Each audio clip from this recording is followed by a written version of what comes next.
తప్ప వారి గౌరవం తగ్గదు అధ్యక్ష.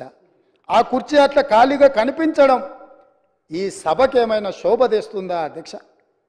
ఎందుకు వారు అట్లా ఖాళీగా పెట్టి సభకు గైరాజరవ్వడం అనేది ఈ తెలంగాణ సమాజానికి ఏమైనా ప్రయోజనం ఉంటుందా అధ్యక్ష? మీరు ఆలోచన చేయండి.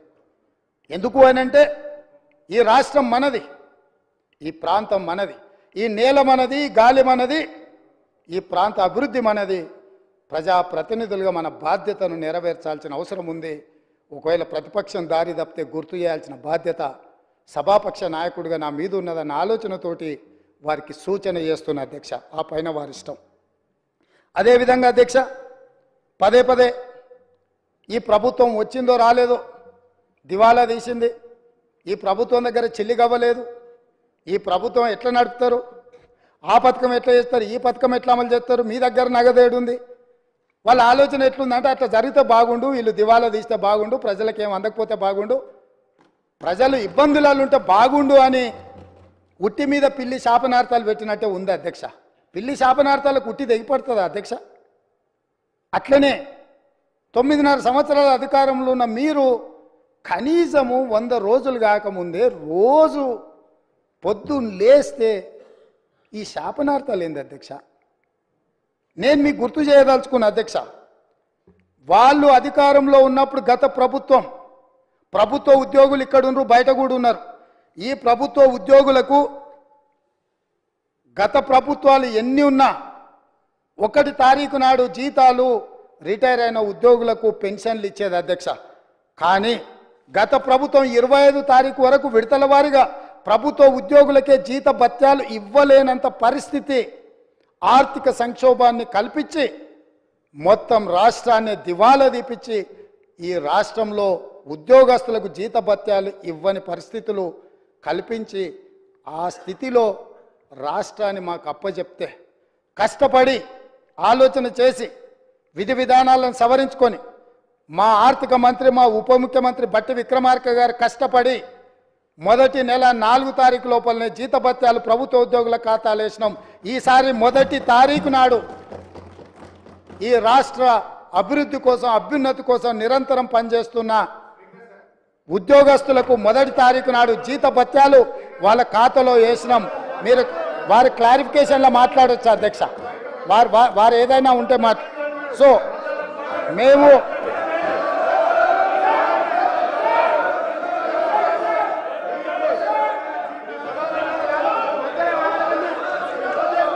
అధ్యక్ష దాదాపుగా 1 తారీఖు నాడు 4,800 కోట్ల రూపాయలు ప్రభుత్వ ఉద్యోగులకు, పెన్షన్దారులకు. Speaker sir, I'm not yielding. శాసనసభ వ్యవహారాల మంత్రిగా వారు పనిచేసిన అనుభవం ఉంది హరీష్ రావు గారికి. శాసనసభ వ్యవహారాల మంత్రిగా సభానాయకుడు నిలబడి మాట్లాడుతున్నప్పుడు కనీస గౌరవం కానీ పాటించాల్సిన బాధ్యత వారి మీద ఉన్నది. కాబట్టి ప్రభుత్వ ఉద్యోగులకు, పెన్షన్దారులకు ఈ నెల 1 తారీఖు నాడు మేము జీత భత్యాలు వాళ్ళ ఖాతాలో వేసినాం అధ్యక్ష. కనీసం ఈ విషయమైనా వారు అభినందిస్తారేమని మేము ఆలోచన చేసినాం అధ్యక్ష. అయినా వాళ్ళకి మనసు రాలేదు అధ్యక్ష. ఎందుకంటే ప్రజాస్వామిక పరిపాలననే వాళ్ళకు నచ్చదు. కాబట్టి వాళ్లకు అభినందించాలన్న ఆలోచననే రాలేదు అధ్యక్ష. అదేవిధంగా పదే రైతు బంధు గురించి, రైతు బంధు పడలేదని, రైతులను నిజంగానే వీళ్ళు రాజులను చేసినట్టుగా ఇట్లాంటి మాటలతో ఇంకా భ్రమలు పెట్టాలనే ప్రయత్నం చేస్తున్నారు అధ్యక్ష. ఈరోజు నేను మీకు గుర్తు చేయదలుచుకున్నా అధ్యక్ష, మీ ద్వారా వాళ్ళకు కూడా గుర్తు చేయదలుచుకున్నా. ఆర్థిక మంత్రి అక్కడనే ఉన్నాడు, లెక్కలు ఇక్కడనే ఉన్నాయి. ఈ లెక్కలన్నీ నేను చెప్తాను, కాదంటే వారి అవకాశం వచ్చినప్పుడు మీ అనుమతితో వారు మాట్లాడమన్నారు అధ్యక్ష. రైతు బంధు ఇంకా వేయలేదు, ఎక్కడ పోయింది ప్రభుత్వం అని చెప్పిండ్రు కదా, పదే మాట్లాడుతున్నారు అధ్యక్ష. 2018-19 యాసంగి రైతు బంధు 20/10/2018 నాడు మొదలుపెట్టి 30/3/2019 5 నెలలు పట్టింది అధ్యక్ష.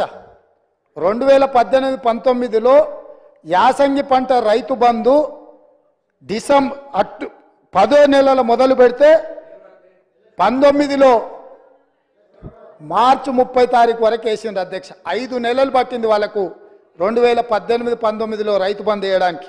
వస్తున్న ఎలక్షన్ ఇయరే కాదు, ఆ తర్వాత సంవత్సరాలు కూడా ఉన్నాయి, తొందర ఎందుకు. 19-20లో యాసంగి 28/1/2020 నాడు మొదలుపెట్టి 23/10/2020 9 నెలలు పట్టింది అధ్యక్ష. ఒక్క యాసంగి పంటకు రైతు బంధు వేయడానికి 9 నెలలు ఆనాటి ప్రభుత్వం